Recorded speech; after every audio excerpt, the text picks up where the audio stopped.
Ladies and gentlemen of the Action Army, what is going on? And welcome to a very special episode of Answers for Athletes. This is the very last episode of 2024. And moving into 2025, I found it would be useful for you to give you 25 vertical jump tips for 2025. Now, these tips are in many different areas. We have everything from direct vertical jump advice to advice about your phases, to upper body, to losing body fat, to technique, to different exercises, to mindset. Some of these tips dance along the line of vertical jump advice / life advice. But because we have 25 tips and this video is already going to be somewhat long, I am going to breeze through these tips a little bit and I will give you some context. But if you would like more context, just leave your question down below in the comment section and I could do a separate video on that topic. However, before I give you these 25 tips, make sure that you like this video, subscribe to the channel, and leave your question down below if you want me to answer your question in a video just like this. I do plan to post on this Answers for Athletes channel every single day of 2025, so make sure that you are subscribed. But without further ado, let's get into it. Tip number 1 for your vertical jump in 2025 is consistency compounds. Consistency compounds. Now, for myself, in 2024, there have been some aspects of my life that I have been very consistent with. And there have been other aspects of my life, like my training and my nutrition, that I have not been consistent with. So take this Answers for Athletes channel, for example. I have been consistent with this Answers for Athletes channel. I've posted a video every single day for the last 2 to 3 months. I'm not exactly sure. But it compounds. It starts as a tiny little snowball, and it's like a snowball rolling down the hill, and it just gets bigger and bigger and bigger, and the results get better and better and better as you stay consistent. So consistency compounds, and the same thing applies to your vertical jump. Take myself, for example, again with vertical jump. In 2024, I haven't told you guys this, but I have attempted to make a video on my main channel of me coming back, training really hard again, losing a bunch of body fat, and getting my vertical jump back again. And you want to know what I did? I'll lose body fat, and I'll train again, and I'll start dunking again, and then I'll get fat again. So I've had this ebb and flow, these ups and downs all year in 2024, to be honest, of just me getting my bounce back and then losing it, and then getting my bounce back and then losing it. And I've been extremely inconsistent with my training and my nutrition. Had I just stayed consistent the entire year of 2024, consistency compounds, my vertical jump would be in a much better place than it is right now. So for you to have the best vertical that you could possibly have in 2025, you need to understand that consistency compounds.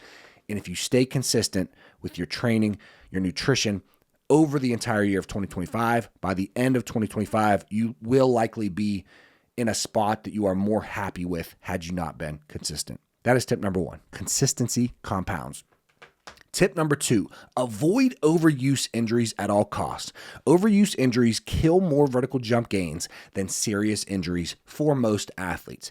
And what I mean by this is that, of course, serious injuries exist, right? Especially if you play sport. If you play a sport, then serious injuries are more likely to happen than if you don't play sport. This is not to tell you not to play sport, but overuse injuries in my athletic journey have killed my vertical jump because I would just push and push and push through knee pain. So the overuse injury that I have dealt with the most of my life has been patellar tendinopathy and quadricep tendinopathy. And back when I was younger and dumber, quite frankly, I would just train through the pain. I would just do more and more and more and more and more. And these overuse injuries didn't allow me to stay consistent because I would feel real good. Then I would fix my knee pain and then my knees would hurt again. And I would just go up and down, up and down, up and down. I would do too much. My knees would hurt. Then I would fix my knees and I would do too much. And it was just this bad cycle of abuse on myself. I was the abuser and I was the victim. So overuse injuries take away your consistency. They don't allow you to train as hard as you can and progressive overload as hard as you can over a long period of time because you're busy tending to those overuse injuries. So what you need to do is avoid these huge spikes in load and just progressive overload properly and slowly over the year of 2025. And by the end of 2025, you won't have any pain and you'll have an extremely high vertical jump. So tip number 2, avoid overuse injuries at all costs. Tip number 3, improve your weaknesses up and down the force velocity curve, and then master the skill of jumping. So we all understand, I've explained it many times on this channel, that in order to jump higher, vertical jump is just a test of power. And to improve your power, you need to improve your strength and your speed, your force and your velocity. And in the force velocity curve, we have force up at the top of the curve, and then we have strength, speed, then we have power, then we have speed, strength, and then we have velocity. You need to understand where you are weak on the force velocity curve, and you need to bring that up. And chances are, if you bring up your weaknesses, you will jump way higher. So there's a lot of athletes who are really strong, but they lack the ability to produce force quickly. So they need to improve their rate of force development, their velocity, their reactive strength, their starting strength. And then there's other athletes, like, for example, a lot of the younger teenagers, basketball players on my high school team who play a bunch of sport, but they have never trained in their life. They have great tendon quality. They have good velocity. They have the qualities of on the bottom of the force velocity curve are great, but if they just improve their force, their strength, their power, their strength, speed, if they worked on the upper ends of the force velocity curve, they would jump much higher. So tip number 3 is improve your weaknesses up and down the force velocity curve, and then master the skill of jumping, because it is quite possible that you're strong, you're fast, but you still can't jump high. Your jump technique probably sucks. So improve the weaknesses. Don't be weak in any area of the force velocity curve, and then get reps and reps and reps of jumping and master your jump technique. And your vertical jump will be higher and hopefully as high as you want it in 2025. Tip number 4, add in backoff phases. 1 week deloads are almost always not enough. This is very important. And this is a big mistake, as I've said on this channel before, that I made as a trainer and as an athlete within my athletic journey, is I would do these volume phases of 4 to 6 weeks, and I would train really, really hard, and I would break down my tendons, muscles, and central nervous system. I would force adaptation. Then I would take a 1 week deload, and then I would go back into these big volume phases. And the only time I had to rest and recover was that 1 week deload. It is not enough for most athletes. Unless you're doing lower volume, you can do low volume, high intensity, and then do a 1 week deload and be fine. But if you're doing a ton of volume and then you're only giving yourself 1 week deload, I would add a 4 to 6 week back off phase after that, where the volume is lower, intensity is still really high, but you're doing less sets, less reps, max intensity on all your plyos and lifts, but you just give your body more of a time for rest, recovery, and to see the fruits of your labors and let those adaptations come through. So that is tip number 4. Add in back off phases after your volume phases. 1 week deloads are almost always not enough. This is not to say that deloads aren't helpful. They are. And the difference between a deload and a back off is that for myself, deloads, I like to do 70% volume, 70% intensity, whereas backoff phases, I'm not quite sure the percentage of the volume, but it's way less volume, 100% intensity. So all plyos, all strength is as intense as possible. Tip number 5. You guys all know this one. Always progressive overload. It is the only way to grow. So please understand, I'll move through this one quickly, that to jump higher, you need to force adaptation. So for every single rep, every set, every exercise that you do, you have to be trying to force adaptation. You have to be doing more than your body is used to, or else your body has no reason to grow. So this is called progressive overload. You could do more sets, more reps, more exercises, or for vertical jump training, the best thing to do is higher intensity. Try to jump higher or farther during your plyos. Try to lift heavier in your lifts. Adding volume isn't the best way to progressive overload when we're trying to increase our vertical. Always, it's not bad. We'll talk more about that. But when it comes to increasing your vertical jump and forcing adaptation, you have to be progressive overloading. Tip number 6, don't always progressive overload. Wow, what the hell is this dude saying? Tip number 5, always progressive overload. Tip number 6, don't always progressive overload. Let me give you the differences in when you should and when you shouldn't. If you are feeling tired, fatigued, sore, if you're like, I'm going to go in and this is going to be a sucky workout because I just don't feel good, I don't feel recovered from my last workout, then don't progressive overload. Take that as a deload day. There's nothing wrong with taking a day in your week of training away from your deload weeks and away from your backoff phases.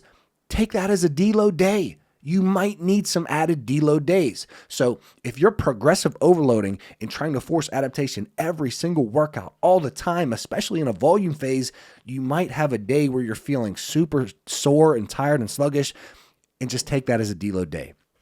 Allow for that recovery, that adaptation to come through, and you will likely see better results. So tip number 5, always progressive overload when you can. Tip number 6, if you're tired, fatigued, sore, not fully recovered, don't progressive overload. Just add in a deload day and keep it pushing. Tip number 7, use the drop-off principle. This requires you to be intuitive about your body. Higher trained athletes are better at this than newbie athletes, but I would push all newbie athletes to try to become more intuitive and learn your body as you train. So what I mean by this, the drop-off principle, is you train, you do an exercise as intense as possible until you see a drop-off in performance, and then you stop and you move to the next exercise. And there's been a lot of good questions that people have asked around this topic, so I will be making more videos on this topic in the future. But the exercise that I use mostly with the drop-off principle is jump sessions. I do with the drop-off principle. I jump and jump and jump and jump and jump until I feel like, yeah, I'm not really getting as high. My dunks aren't, as intense. I can tell I'm jumping lower, and I stop. Sprints, I use the drop-off principle. I sprint. So I feel like, these aren't even good reps anymore of sprints, and then I just stop. Squats, I will use sometimes until the drop-off principle. I will squat and squat and squat until I feel like I can't even move the bar fast anymore. Or heavy. I'm going heavy until I barely got that one up. I'm done. So yes, tip number 7, use the drop-off principle. Stay intuitive. As soon as you see a drop-off in performance, stop and move to the next exercise, or depending on the exercise, stop the workout. Tip number 8, add in sprints. Add in sprints or some sort of fast running, even if you can't sprint all the way, even if you don't have that much distance. Find a way to add in some sort of fast running or sprints. It is the number one way to improve velocity, and there's nothing you could do for explosive, training your hamstrings explosively. Like, it's just, you can't replicate it with anything else. So sprints for longer distances, 40 to 60 yards, are going to be extremely, extremely beneficial for you. So where shorter distances, we're touching on acceleration, longer distances, we're getting to that top end speed. That is really where you want to be. Sprints, hill sprints are really good. The curved treadmills are really good. But then if you don't have the space or you can't do sprints, I really encourage you to do treadmill sprints, even if your treadmill doesn't go up to, like for LA Fitness treadmills, I don't know what they go to, 12 miles an hour. Like, that's not fast enough for most of us to be at top end speed. However, I would still do it. I would still get those reps of running. Sled pulls with lighter weights are going to be, or sled pushes are going to be a good alternative, but you have to do like some sort of running, some sort of low end force velocity curve, like high end velocity training. Like, you have to be adding that because there's nothing that you could do to replicate that. And in your sport, you're not reaching top end speed. So basketball, like, you're getting a ton of acceleration, a ton of agility, but you're not getting that top end speed. So I would add in sprints. They're extremely important for your vertical jump. Tip number 9, add more plyometrics with a horizontal to vertical component. There's a lot of athletes who are very strong, but they still can't jump high. There's some athletes that are very strong and they are very fast, but they still can't jump high. Transferring your horizontal momentum into vertical momentum is the culprit. It is the bandit that is stealing your gains. You need to work on your jump technique, get more reps of jumping, but then add in horizontal to vertical plyometrics. So this is hurdle jumps. This is approach hurdle jumps. This is approach box jumps, approach vertical jumps. There's a lot of different exercises that you can do, but you have to practice transferring your horizontal momentum into vertical momentum. So tip number 9 is add more plyometrics with a horizontal to vertical component. Tip number 10, the 2 fastest ways to gain some quick inches on your vertical jump is by improving your technique and losing body fat. So you can gain inches on your vertical jump immediately if you have poor technique and you fix up your technique. Now, a lot of you watching this, your technique is good, so you're not going to gain those inches. You might gain a little bit, probably not inches. But for some of us out there, our technique isn't the best. So if we patch up our technique and improve our technique, we can get some quick inches and be jumping higher with our technique. And then body fat, it's just like putting on a weighted vest. So imagine for myself right now, this is so embarrassing, but I'm trying to get as fat as possible right now. Like, why? To make a video and make it better, but I'm trying to get up to 230 pounds by today. This is the end of the year. That was my goal. Super weird goal. Try to get as fat as fucking possible. But my goal for December was to get up to 230 pounds so that I can then turn around and make a better transformation. It will look way better for my YouTube video when I turn around, if I can ever stay fucking consistent. Like, let's be honest, like that's my first one. Like I need to take tip number 1 and stay consistent. But I try to get to 230, but my jumping weight, my best jumping weight is around 200 pounds. So for me, it's essentially like taking a 30-pound weighted vest and trying to jump your highest.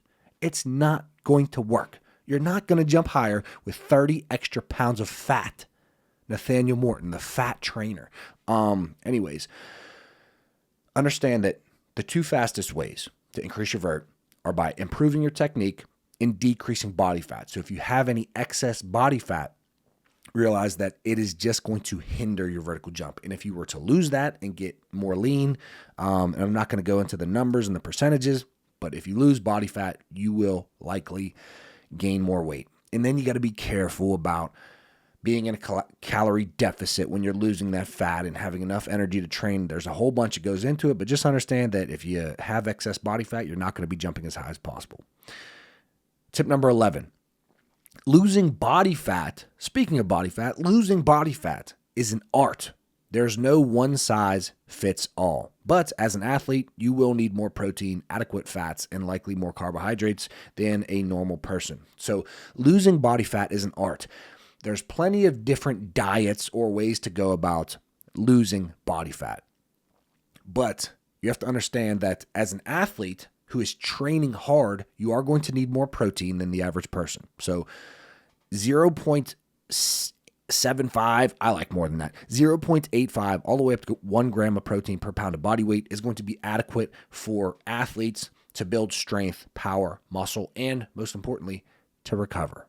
So for fats, sometimes I'll have athletes who I coach online and they'll send me their nutrition and it's like 200 protein, 150 carbs, 10 fats for the day. And I'm like, bro, I understand that you want to lose body fat. You want to lose weight. But 10 fats? Like, are you just eating chicken and rice and nothing else? Like, you need a certain amount of fats for proper hormone function. For your body to function properly as an adult male, you need at least 50 to 60 grams of fat per day. So what I like to do, and you could take this, remember this is an art, you could take this or not. Don't listen to me, I'm fucking fat right now, but I do know what I'm talking about just a little bit. But what I like to do when I'm dieting is 1 gram of protein per pound of body weight. I like to do 60 grams of fat, and I am a 230-pound male. I hope if I'm like 228, I'm going to be sad, but I hope I'm 230. That was my goal. I've never been 230 in my life, by the way. So this would be a PR on my fat assness. What am I talking about? Stop yapping. 200 grams of protein, what I like. Then I like, which is for me being 230, that's a little bit less than 1 gram of protein per pound of body weight. I'm not sure. 60 grams of fat. And then I like to play with my carbs depending on the activity that I do for that day. So if I play basketball, I get more carbs. Hard training session, more carbs. If it's a Sunday and I don't have any training, less carbs. There's no need. It's like a Ferrari. The longer that you're going to go out and drive, the more fuel that you need. But remember that carbohydrates are fast twitch fuel, and to be an explosive athlete, you need your carbs. So keto, these other low carb diets, I'm not going to tell you not to do them, but when you're trying to be as explosive as possible, they might not be the right fit, or you might want to do that. And then when you're in a phase where you're trying to be more explosive, you add some carbs back in, but then that might come with weight gain. There's a lot that goes to it. It's an art, like I said, but I spent a lot of time on that one. Tip number 12, technique is great, but reps and reps and reps are the best technique practice. So some of us get too caught up on technique work. There's technique work is extremely valuable, right? If you're approaching the basket and you're doing your vertical jump with 10 toes forward and you know your body, your hips aren't turned, like you're going to have a very hard time transferring that horizontal momentum into vertical. If you have a short penultimate, your hips might not be getting low enough for you to jump as high as possible. If your penultimate step is not your longest step, same thing, your hips might not be getting low enough. There's a lot that goes into technique that is very valuable, but at the end of the day, you need to get reps. It is a motor skill. You need to build that pattern. You need to build that skill and solidify that skill in your brain, in your nervous system. So reps and reps and reps and reps and reps of jumping are likely more beneficial than all these tiny little technique drills, right? So that is tip number 12. Technique is great, but reps and reps and reps and reps and reps are the best technique practice. Tip number 13, master the dance between volume and intensity. Your vertical jump is going to be higher with lower volume, but you can overload more with higher volume. So for my backoff phases, I'll give you a workout real quick, and I've talked about this before, so I'll go fast. One of the workouts that I love in my backoff phases is warm up, then approach vertical jumps until drop off, so dunks until drop off, sprints until drop off, 5 sets of 3 reps of squats, either heavy or a little bit lighter and explosive, 4 sets of 5 reps of barbell RDLs, and then 4 sets of 5 reps of calf raises. So that's only 20 calf raises. That's only 20 RDLs. That is 15 squats. And then jumps, depending, as soon as I feel tired, I stop. That's low volume. So doing low volume, high intensity over time, my central nervous system is going to be more fresh. I'm going to be jumping very high. But there's only a certain amount that I can progressive overload with that low volume. You can obviously try to get heavier and heavier and heavier each time. You can be trying to jump higher and higher and higher. You can be moving the bar faster and faster and faster. Like you can milk those gains for a while. But eventually, as a trained athlete, you will hit a plateau and you may need to add in more volume. But in a volume phase, your vertical jump is going to be a little bit lower. That is okay. So you need to master this dance between volume and intensity. And as I've stated before, what I like to do is 4 to 6 weeks of volume, 1 week deload, 4 to 6 weeks, normally 4, of a backoff phase. And then in those volume phases, you can have your strength phase, deload, back off, power phase, deload, back off, speed phase, deload, back off. And you just follow your way down the force velocity curve, all the way up here at max strength.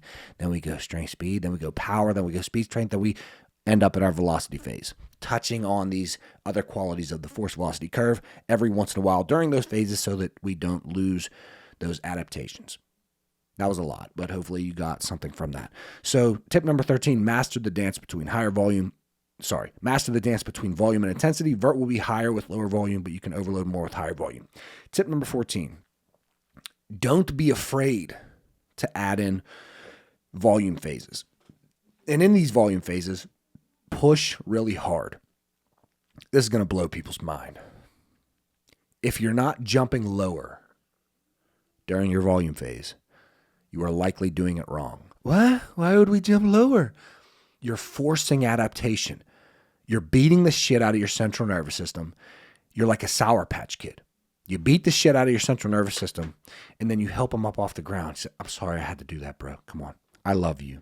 That's what you do. So don't be afraid of adding in these volume phases. A lot of people are afraid to add higher volume because it does make them jump lower, but it's the best thing in the long run. You don't have to do this, but this is what brings you the best results, in my opinion, in the long run. And if you're not jumping lower during your volume phase, you're likely doing it wrong. As a trained athlete, there's plenty of newbies and beginners who you can throw everything in the kitchen sink at them, all the volume in the world, and they will still see some gains because their body's like, what the fuck is going on? Anyways, that's tip number 14. Tip number 15.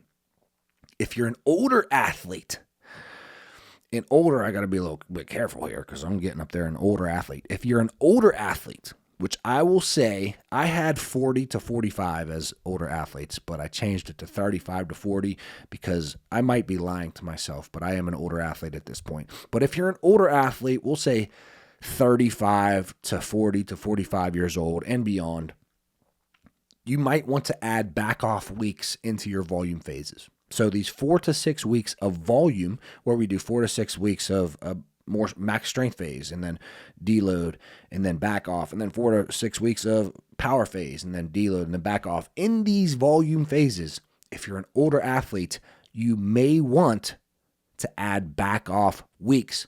So a week of volume, back off a week. Week of volume, back off a week. Or if you don't want your vertical to get lower, like if you don't want to be jumping lower during your volume phase, then just do volume, back off, volume, back off, volume, back off. And that will help that. But I do suggest that for older athletes. Tip number 16. Your post chain can take more volume than your anterior chain. Commercials are meant for work. Huh? Commercials. If you watch TV, if you watch sports, if you watch the NFL or the NBA or whatever show you're going to watch, commercials are not meant for you to hop on your phone. I wonder how's my bet doing in DraftKings? No, bro. Commercials are meant for work. If you want to maximize 2025 and you still want to allow yourself to watch TV during commercials, especially during a volume phase, do you know how much extra volume that you can get on your for the right exercises? Don't go crushing yourself, but like if you have a mini band and you just do lateral side steps back and forth, or you do some core work, or you even do like some push-ups or some upper body training. Like I just saw a really good post from PGF Performance where he had one of his PGF extended length bands, and he said he likes to do this during commercials, these upper body exercises during commercials, because he doesn't get a lot of upper body volume. And I thought to myself, oh my God, do you know how much upper body training I skip? I love training lower body, but I skip. Like I'll have an upper body workout in my Train Heroic app. Half the time I pretend like I don't see that shit. Oh wait, upper body? I do got to cut the grass. Like I skip a lot of upper body training, but during these commercials, that is a great time to get in some volume of upper body work. I have dumbbells in my house. I got bands in my house. I have my body weight. What excuse do I have? Now, I don't watch tons of TV, but you can do post-chain work with higher volume than your anterior chain work. So that is your low back, depending. Some people, their low back really gets sore. Low back, glutes, hamstrings, calves. During a volume phase, when you're trying to fry your central nervous system, that is where that added volume can come from during commercials, during that extra time. Hopefully that was valuable to somebody out there. Tip number 17, your upper body training should follow the same phases as your lower body. This is very important. If you're a little punk like me and you skip a lot of your upper, then you don't have to worry about this too much. But one of my things in 2025 is I do plan to get on my upper body training more as well. I used to be a bodybuilder. I loved upper. I skipped leg day. Now I'm an athlete. I love lower. I skip upper body day. I shouldn't be skipping anything. Consistency compounds. I should be disciplined enough to train my entire body over the whole year of 2025. But your upper body training, this is very important, should follow the same phases as your lower body, because the central nervous system is not limb specific. It is not upper body, lower body specific. So if you're in a back off phase for your lower body, when you're trying to jump your highest after this high volume phase, but you're crushing your upper body with these bodybuilding workouts, you're doing this crazy volume and you're training to failure, your central nervous system is still going to be fried because it is not upper body, lower body specific. The central nervous system is a full body phenomenon. So your upper body training should follow the same phases as your lower body. So when you're in a high volume phase for lower, then be in a high volume phase for upper. You're not going to jump higher anyways. Or if you're doing 1 week high volume, 1 week back off, 1 week high, do the same thing with your upper body. And then deload for your upper when you deload for your lower. And then back off for your upper when you back off your lower. 5 sets of 3 bench press. 5 sets of 3 push press, like whatever you're going to do. But do it at lower volume. Back off when you back off, deload when you deload, volume when you volume. Tip number 18. Athletes not playing a sport will need more low-level extensive plyos. If you're like me, I'm so sad. My men's league team just asked me to play again, and I said no. And it took everything in me. You know how many leagues I used to play in, which is part of the reason I had patellar and quadricep tendinopathy, is because I was doing all these workouts, and I was playing in LA Fitness all the time. And when I wasn't playing in LA Fitness, I was in 4 to 5 basketball leagues. Every single week, I had 4 to 5 games in these 4 to 5 different leagues. And they asked me to play again. It's a league on Sundays. It's a nice little church league. I could get some extra cardio. I could blow off some steam. No. I said, I'm sorry. I have a newborn. I have a lot of work to do. Trying to make 2025 my best year. That's likely not going to move me towards my goals, although it would be fun. What's my point of saying all this? Oh, athletes who are not playing sports will need more low-level extensive plyos. So low-level extensive plyos are great for the tendons, right? It's great for overall health as an athlete. So if you're not playing sport, if you are playing sport, then you get a ton of low-level extensive plyos. So you don't need to add any extra in. So especially if like you're in season or you have practice that day or you have a game that day, there's no need to do your low-level extensive plyos. But if you're like me and the only lower body training that you do is Monday, Wednesday, Friday at very high intensities, then it is probably beneficial for Tuesday, Thursday, Saturday, you to just add in some low-level skips, some low-level jogging, some low-level jumping rope, or some plyometrics at a very low intensity. So tip number 18 is athletes not playing sport will need more low-level extensive plyos. It is great for building tendon strength, capacity, quality, etc.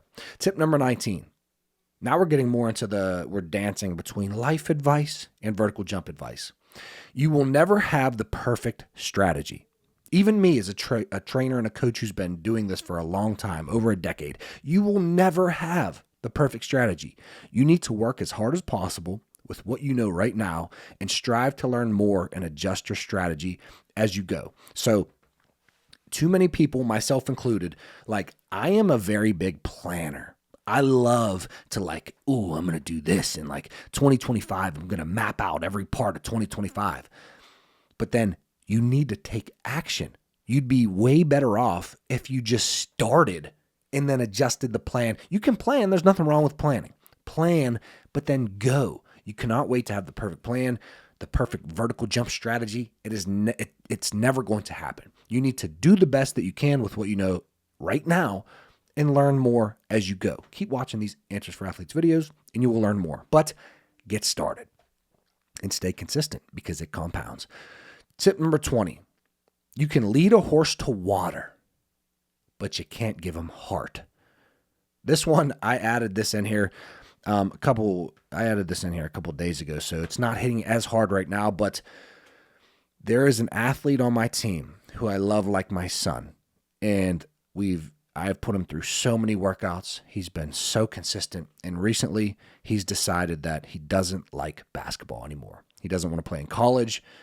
He knows he's not going to the NBA, which is part of it. So if I can't go to the NBA, why even try? So it's his senior year. and he's having a sorry ass season because he just doesn't give a shit anymore. So my thing is like, so you're just going to go out sad? You're just going to close the chapter like this? You have freshmen and sophomores and juniors and even seniors and even people older than you that look up to you, and this is how you're going to go out? Sorry as hell? Like, you can give someone you can give them all the tools, but if they don't want it, if they don't have the heart, if it's not in their heart anymore to pursue that, then there's two parts to this. Then it's not going to matter. They're not going to go after it. And if they don't have heart, right? There's some athletes, they got all the heart in the world. They'll die on the basketball court. There's other athletes, when you face a fierce component or certain competition, you fold up like a lawn chair. So for vertical jump training, you got to have some heart. You got to have some discipline. You got to treat this like it matters. You can have all the tools in the world, but if you don't want it, or you don't have the heart to do what it takes to get the vertical jump that you want, then you'll never have it. That one, I guess that isn't as, like, that doesn't matter as much as some of these other ones, but I wrote this whenever, a couple days ago when there was a situation with our high school basketball team, but I don't want to yap, so we'll move on. Tip number 21, visualization can play a massive role. Reverse engineer, visualize the goal, then visualize the plan. This one is very useful, more useful than a lot of people think. So one thing that I like to do is visualize. Now, I visualize 2 different times of the day. After my workouts, I visualize, and I put this in a lot of my programs. It's called breathing and visualization, where you're trying to shift from that sympathetic nervous system to the parasympathetic to, stimulate recovery even more. There's arguments to whether or not you can even do that, but we'll move past that. But I like to do deep belly breathing through my nose as I visualize. The visualization is more important to me. And I think about my goal. What do I actually want? If it's a high vertical jump, for me, it's a 43-inch vertical jump. I had a 43-inch vertical jump at 23 years old. Now I'm 33, and I would like to get back and hopefully past that. It's going to be very hard as I'm beginning to be an old fuck, but it's okay. I will get close, that's for sure. If I can ever stay consistent, bro. Anyways, that is the goal. Then you reverse engineer. Come back to today. What do I have to do to achieve that goal? So you visualize the goal and you actually jumping that high and dunking every way that you want. But then you have to visualize the plan and you actually doing the things necessary to get it. That is the first time that I visualize in the day, and then I like to visualize at night. I like to visualize my next day. Jim Rohn, who was a great motivational speaker, I guess you would call him, businessman, he said, you go through your days twice, once in your mind and then once in real life. You achieve your goals twice, first in your mind and then in real life. So visualization is very, very important, and it can play a massive role to you achieving your goals and getting to that vertical jump that you truly want. Because every time that you see it and you begin to feel it in your body, it just makes you more likely to go after it, and you actually know what you're going after, and you're visualizing the plan, and it all comes together as a higher vertical jump if you put in the work. Tip number 22, do what works best for you. There's no one exercise that is needed. There's no single plan that is the best plan. The best plan is the best plan for you. Consistency compounds, and you can't stay consistent working someone else's plan. There's an athlete that I coach online who it was beginning to get hard for him to go to the gym, but he can work out at home. Now, he cannot get as effective workouts at home as he can at the gym because he has like 135 pounds of weight, I think, on a barbell. And so it's really hard to touch on max strength. But like, in order for him to stay consistent, we're doing home workouts. The home workouts are the most important thing because he can actually stay consistent with them. When we had gym workouts, he couldn't make it to the gym. He didn't have time. He was skipping these workouts. And there's no way to increase your vertical if you're not actually hitting the work and doing the work that it takes. So you have to know yourself. No exercise is the best. If you can't squat, if you can't deadlift, if it hurts your back, don't do that. Do rear foot elevated split squat. There's no one exercise other than jumping itself that you really need to do. You can work around any given exercise. There's no one plan, no one workout. The vertical jump secret system that I offer, I think is the best vertical jump program that exists. I don't think there's anything better. I've seen a ton of them. Vert Code Elite, this is not the same, a better trainer. Vert Code Elite, THP Strength. I've seen all of these vertical jump workouts. Actually, THP Strength, I've seen it. All these, I've seen these like 3 to 4 years ago. So chances are they likely have been changed and updated and made even better. But I believe that I have the best vertical jump system program that exists on the earth today. Why wouldn't I? Like I created it. It's mine. Like I put so much work into it. I've been doing this for over a decade. I believe it's the best. But it's not the only way. All of these programs will increase your vertical jump. Your own program will increase your vertical jump. You need to find out which exercises, which volumes and intensities, which plan is going to be the best for you. And the plan that's going to be the best is the plan that you can stay consistent at and progressive overload over time. Tip number 23, you can't push your way towards your goals.